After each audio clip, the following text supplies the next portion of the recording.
Previously on Merkaat Manor, unlucky Shakespeare fell victim to the wrath of a vicious puff adder. He suffered 2 venomous bites and has been fighting for his life ever since. And Shakespeare's unruly sister, Tosca, caused a commotion by giving birth, a privilege normally reserved for group leader Flower.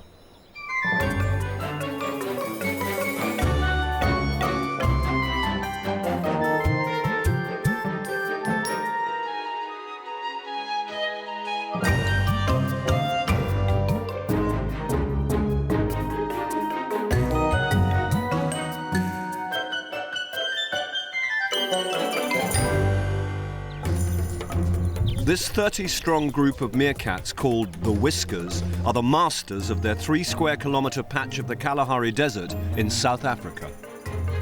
It's a tough place to live, but to these little guys it's home, and they wouldn't have it any other way. This is their manor. Standing only 30 centimetres tall, they wouldn't last long out here alone, but by sticking together they are the brave little kings of the Kalahari. What makes them unique is that they're part of a detailed 10-year study by Cambridge University biologists. Every detail of their intimate lives is being recorded 24 hours a day by our cameras.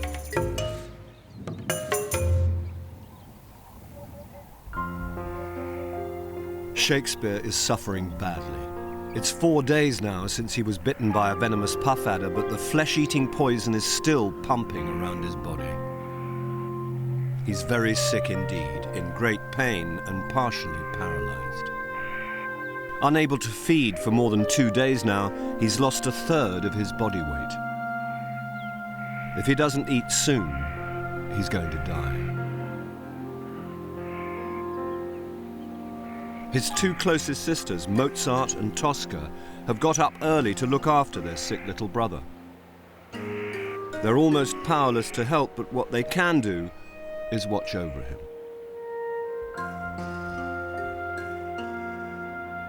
And whilst poor Shakespeare summons the energy to go in search of food, his sisters resolutely stand by him.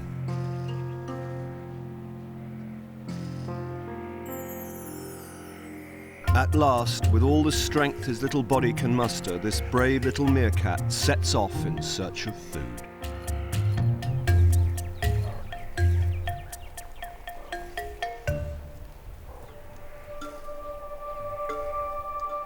It hasn't rained for 2 months, and with temperatures over 40 degrees Celsius, the Kalahari larder is looking bare. Most of the scorpions, lizards and beetles that are meerkat delicacies are hiding deep underground and out of easy reach. This is a challenge Shakespeare could well do without. In his weakened state, he can do little more than scratch around on the surface. He needs to find food, and fast. Ant larvae are a meerkat favourite, but to reach them requires digging. Shakespeare has to settle for whatever he can find near the surface, but he's got a sticky problem just getting through the bushes.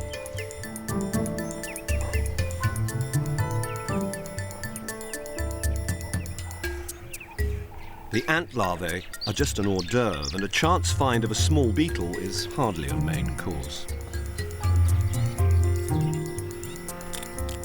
Finding food isn't a problem for his able-bodied sisters, and while they're getting stuck in, he decides to widen his search.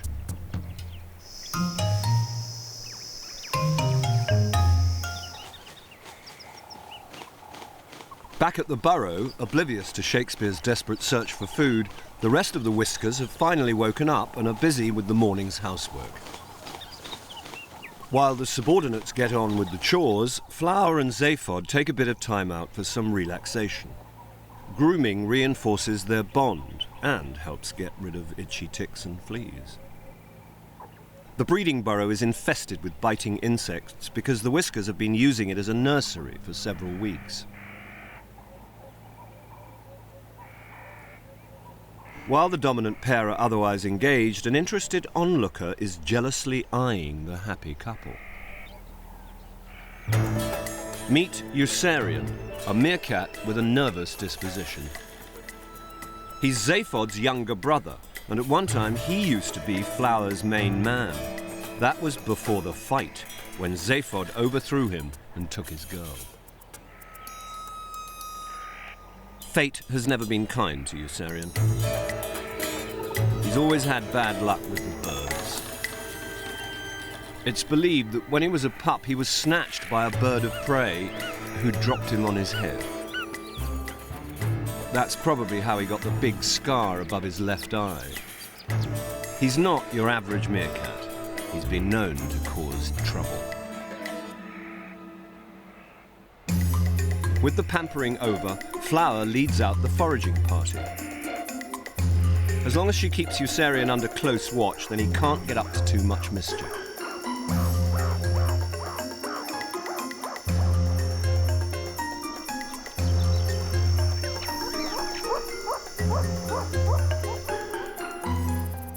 On a hot day like this, she's got just one destination in mind, the oasis, an old agricultural outpost that still has a supply of water.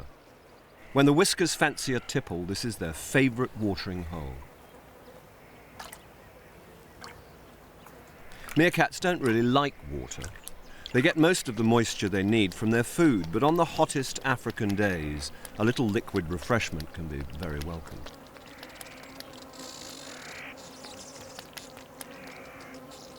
And it's not just the whiskers meerkats who visit this drinking den. Kalahari tortoises know it's a good spot to fill up too. All the annoying flies are putting Pookie a little off balance.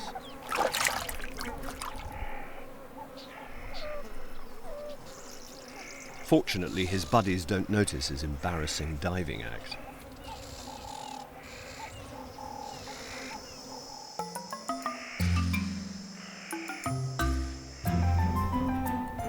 While Mum's out, the babies stay close to the safety of the burrow with today's volunteer babysitters.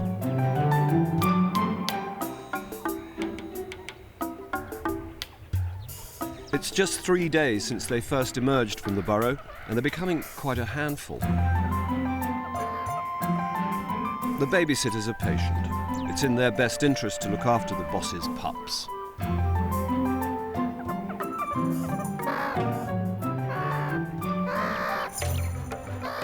It won't be long before they're taken out on their foraging debut with the grown-ups, but for now they can while away the hours working on those all-important skills they've been learning since they first saw daylight. Meerkats dig instinctively, but the scratches in the dirt they were making only a couple of days ago are now starting to look like proper holes. Digging like this helps the pups build up their muscles and their stamina. By play fighting, Flower's pups are learning the skills they'll need to see off enemies. But more than anything, at this age, it's a lot of fun.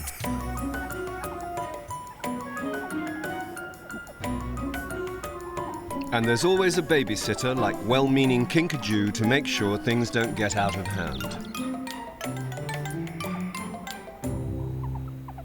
As long as there is only one set of young pups at a time, there are plenty of resources to be shared around, even during the dry season when food is scarce. That's why Flower, the dominant female, will not allow any of her daughters to mate. But standards have slipped. Things have got a little bit slack at the Whiskers burrow recently. Deep underground, there are even more pups, and they don't belong to Flower. It seems that Mozart has had a secret liaison with an unknown male, resulting in the birth of her first litter of 4 pups. Added to the 4 that her sister Tosca recently produced, there are now 8 more pups crowding the burrow. This means a lot of extra mouths to feed, and Flower is not happy about it. She's got a big decision to make. Should she kill the newborn pups to ensure her own litter get preferential treatment, or should she show tolerance to her daughters and grandchildren? The guards posted at the burrow entrance wouldn't dare stop her, whatever her decision. As she slips back from foraging and with the new mums away, supposedly helping Shakespeare, this is the perfect opportunity for Granny Flower to murder the new arrivals. Will they ever see the light of day? Unaware of the threat to their babies, Tosca and Mozart are still escorting Shakespeare as he tries to build up his strength after the puff adder attack. But they seem to have got sidetracked by the prospect of a good lunch, and Shakespeare has wandered off alone. He's a tiny meerkat in a big landscape. But undeterred by his solitude and a very painful leg, he soldiers on alone. Unfortunately, he's got some unwanted company. Without any sentries to watch out for him, he's in trouble. Out in the bush today, there seems to be a hungry predator at every turn. A lone meerkat could easily be picked off. It looks as though his two absent-minded sisters have let him down. Looking out for Shakespeare whilst trying to find food for themselves was obviously all too much for them. Realizing that their brother is nowhere in sight, they need to act fast. They start a thorough search.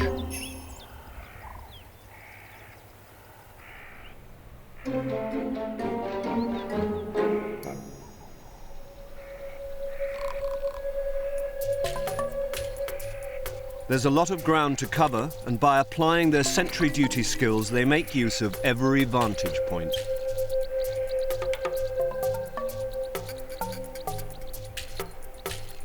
Climbing this high is like scaling a block of flats.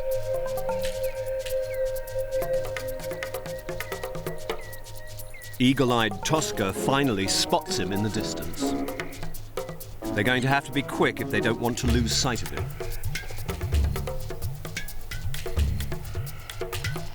Tosca gets there first. With safety in numbers, there'll be no easy pickings today. Time for some spontaneous grooming while Mozart keeps guard, as she should have been all day. All the running about has made Shakespeare's legs swell up, but at least he's got a full stomach. With the grooming over, they head off in search of the rest of the foraging group. The girls certainly are relieved to have found their brother in one piece.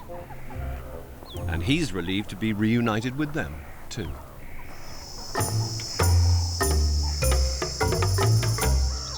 Closer to home, the main foraging party have been hard at work, and with temperatures over 40 degrees Celsius by mid-afternoon, it's time for a siesta. Everyone heads for the shade of the trees where the sand can be 30 degrees cooler than in the sun.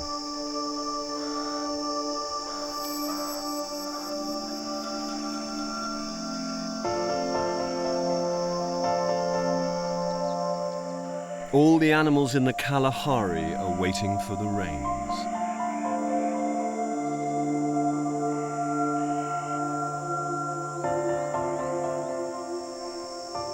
Even the armor-plated tortoise is heading for cover.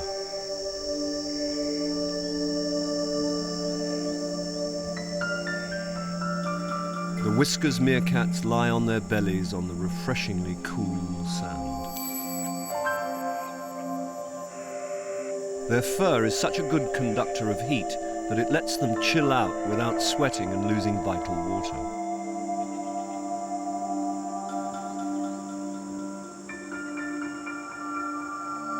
Flower is back with the sleepy foragers, but is she lying on a full stomach?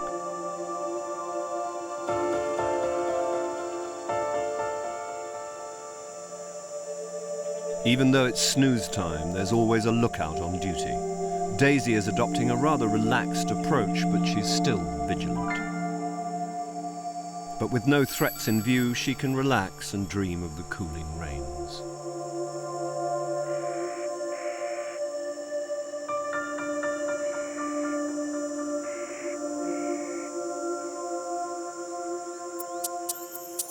The siesta's over all too quickly, and it's soon time to start foraging again. Flower's bulldozing her way through the Kalahari. Meerkats can shift their own body weight in sand every 20 seconds. Because they lose about 5% of their body weight overnight and burn a vast amount of energy regulating their body temperature, they need to eat a lot. Adults catch up to 30 items of prey every hour. Their constant foraging reaps rewards. Today there are a few choice snacks from the subterranean pick and mix. The boss is happily tucking into a massive mouthful of millipede.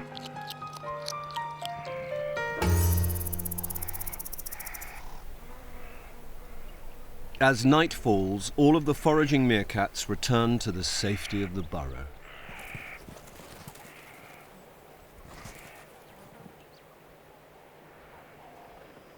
Tosca and Mozart have made the long trek back from the edge of the territory, blissfully unaware that their heroic little brother might not be the only meerkat that they've lost today.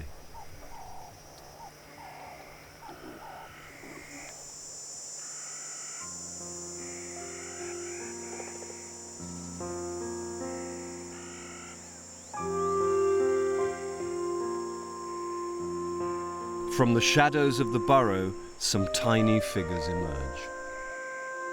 Granny Flower obviously decided to spare the lives of Tosca and Mozart's pups, and earlier in the day was just checking that they were okay. The pups are feeling hungry. After a day without their mums, they're looking forward to being fed. Shakespeare's the last meerkat to go to bed. Thanks to his sisters, he's made the first tentative steps on a long road to recovery. After a tiring journey on his bad leg, all he needs now is a good night's sleep.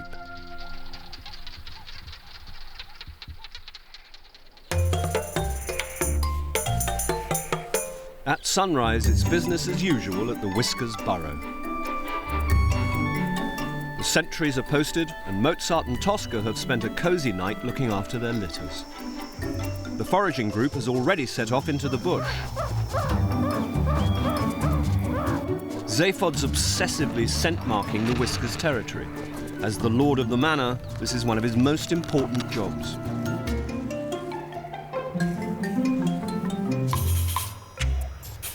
Close by, Usarian is the first to find breakfast. When he's almost prepared it to eat, Zaphod can't resist nipping in and stealing it from right under his nose, but poor old Usarian's too nervous to fight for it. As if adding insult to injury, Zaphod doesn't even bother eating it and leaves it for one of the young males, Pozzo. As Usarian looks on, there's one final insult. Pozzo lets it go. This really is rubbing salt into the wound.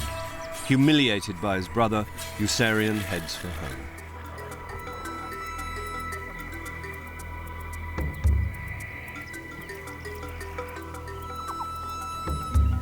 By the time he gets back to the burrow, Usarian's anxiety gets the better of him. He's very agitated. Perhaps he's seen a predator and senses a threat. He starts searching through the deep complex of tunnels that has over 30 entrances. Finally, he finds what he's looking for, the pups.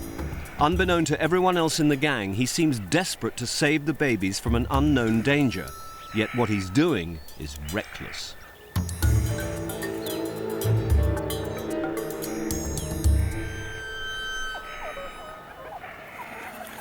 His plan is to move all the young meerkats to a new burrow, but with the rest of the group out foraging, he'll need to enlist the help of the babysitters to pick up and move the 8 helpless little bundles. He carefully places the youngsters around the burrow entrance in front of the babysitters who are taking care of Flower's pups.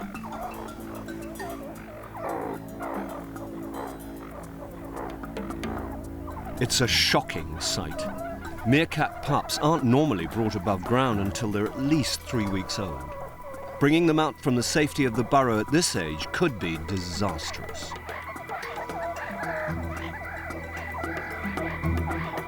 Things start to spiral out of control. With pups scattered all over the place, the babysitters are confused and panic-stricken. Usarian patiently waits for them to follow him.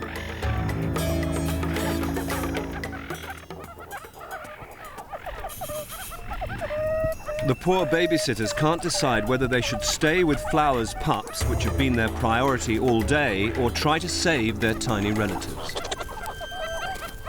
The problem is that nobody's picking them up. Even young mum Tosca doesn't know which way to turn.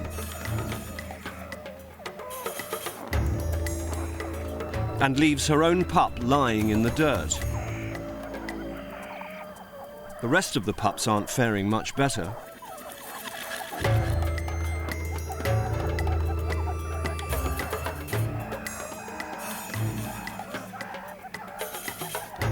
At this age, the new pups are extremely vulnerable to the intense desert heat, and getting trampled isn't helping. They could also be picked off at any moment by an opportunistic predator, especially when none of the adults are concentrating on who should be on guard.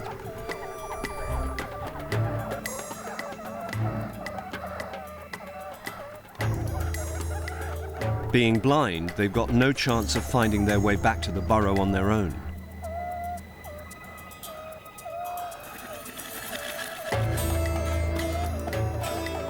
All Usarian does is sit and watch as his tiny relatives fight for their lives.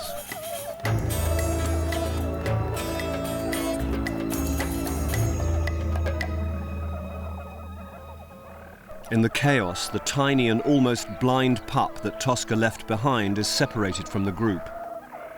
It's been abandoned and the clock is ticking. Helpless and alone on the baking sand, it hardly stands a chance.